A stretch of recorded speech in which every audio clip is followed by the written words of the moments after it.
Assalamualaikum, selamat pagi dan salam Malaysia Medani bersama saya Abang Muaz Abang Abdul Samad dalam Berita Pagi Sarawak edisi Ahad 14 Januari. Keputusan CJ Pelajaran Malaysia SPM pelajar dari Sarawak perlu dipertingkatkan agar lebih ramai pelajar lepasan SPM menerima manfaat daripada polisi pendidikan tertiary percuma yang akan dilaksanakan di Sarawak bermula tahun 2026. It doesn't mean that we're going to lower the standard of entry. No.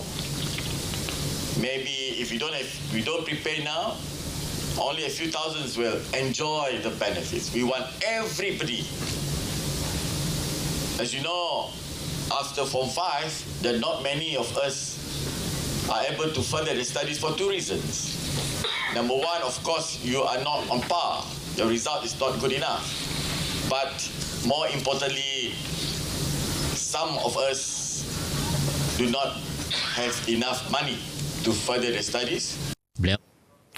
Beliau berucap demikian pada perasmian Seminar Inovasi Perubatan yang diadakan di Universiti Teknologi Sarawak UTS di Sibu.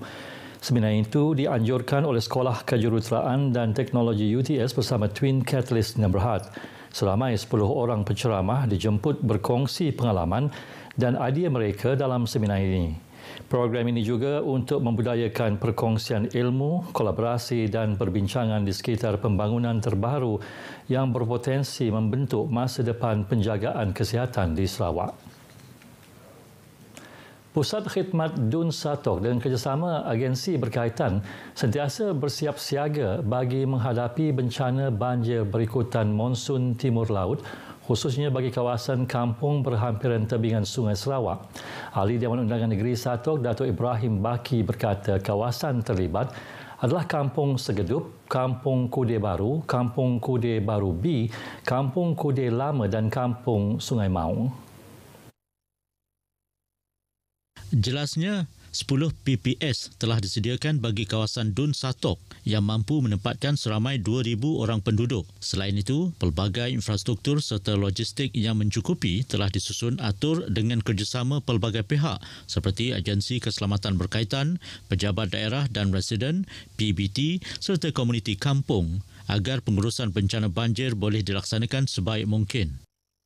Every kampung, we have this jatuan kuasa menangani banjir. All the kampung. Squad banjir lah, we call it. You see? So, ongoing education to them lah. No need, I think, just to tell them, get ready. They know what to do already. They know what to do. Very well prepared.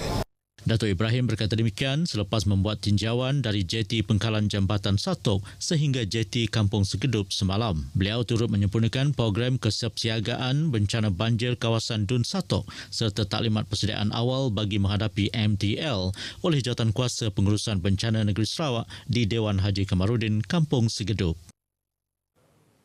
Jabatan Pembangunan Kemahiran menekankan permintaan yang besar untuk profesional yang memiliki kemahiran dalam pendidikan awal kanak-kanak, namun terdapat kekurangan penawaran yang ketara dalam industri itu. Menurut Ahli Dewan Undangan Negeri Pujut, Adam Yi Siu Sang, adalah penting untuk mengetengahkan jurulatih yang berpendidikan dan berpengalaman dalam bidang pendidikan awal kanak-kanak.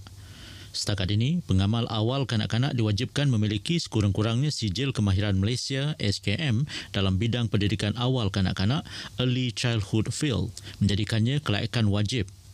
Penguasaan dalam bidang ini penting untuk kaedah latihan dan penyampaian berkesan ke arah memastikan pendidik dilengkapi untuk menyediakan pendidikan berkualiti kepada para pelatih.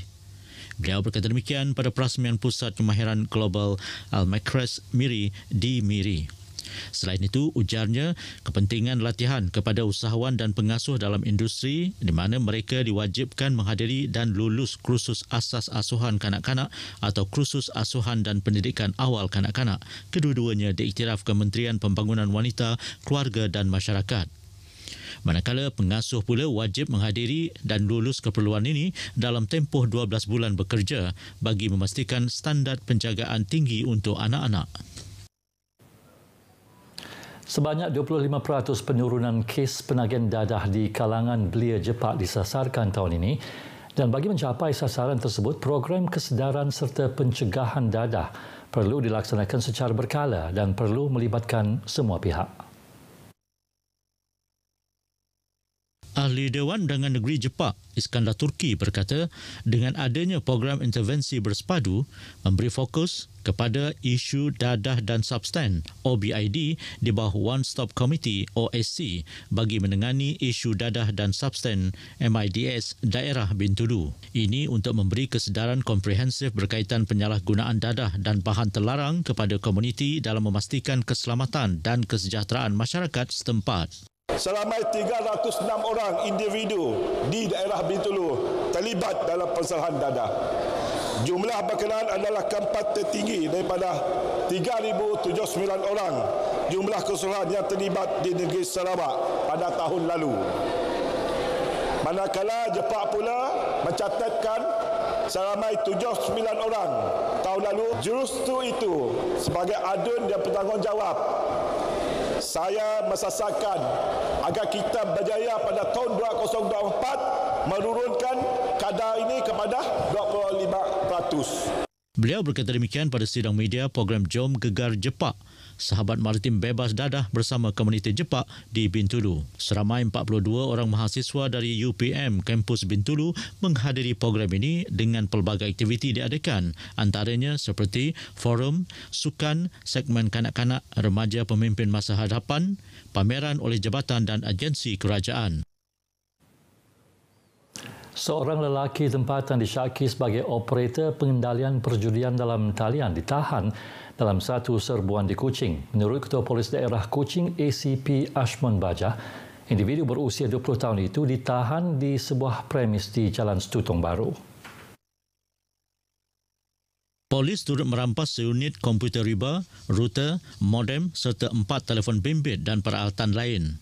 Siasatan awal mendapati bahawa premis tersebut beroperasi sejak Ogos tahun lalu dengan cara mempromosikan perjudian dalam talian melalui panggilan telefon, aplikasi WhatsApp, WeChat, Telegram dan Facebook. Berdasarkan rekod dan transaksi, sindiket ini dipercayai memperoleh lebih kurang RM2,000 sehari dan mencecah RM60,000 sebulan. Bagaimanapun, polis kini sedang mengesan pemilik sebenar premis tersebut dan suspek kini ditahan di bawah Seksyen 4-1-G Akta Rumah Judi Terbuka 1963 memperuntukkan hukuman denda tidak kurang daripada RM5,000 dan tidak melebihi RM50,000 serta hukuman penjara sehingga 3 tahun dan didenda tidak lebih RM50,000 bagi setiap mesin judi yang dirampas. Pihak polis mengalu-alukan sebarang maklumat daripada masyarakat berkaitan kegiatan perjudian dalam talian di daerah Kuching dan menyalurkan maklumat ke Balai Polis Berhampiran. Sementara itu, di Miri Jumaat lepas, minuman keras pelbagai jenis dalam sebuah van jenis Nissan Urvan berwarna putih telah berjaya ditahan oleh unit risikan Marine Markas Taktikal Pasukan Polis Marine Wilayah 5 Miri.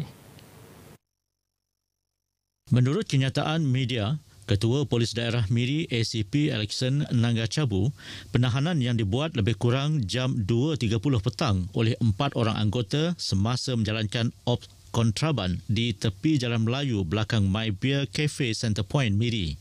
Semasa operasi, didapati sebanyak 528 minuman keras pelbagai jenis tidak bercukai disimpan di van tersebut. Setelah disoal siasat, pemandu gagal mengemukakan sebarang dokumen yang sah daripada pihak kastam. Minuman keras tersebut disyaki dibawa tanpa cukai kastam dan telah melakukan kesalahan di bawah Akta Kastam 1967. Nilai keseluruhan rampasan adalah sebanyak RM64,125.35. Kesemua barang rampasan dan tangkapan diserah kepada Pegawai Penyiasat JSJ IPD Miri untuk siasatan dan tindakan selanjutnya. Berita pagi Sarawak berakhir di sini. Seterusnya ikuti Stadium RTM selepas ini untuk perkembangan sukan tanah air dan antarabangsa. Saya Abang Muasli Abang Abdul Samad dari Sungai hingga Segara, Palestin pasti merdeka.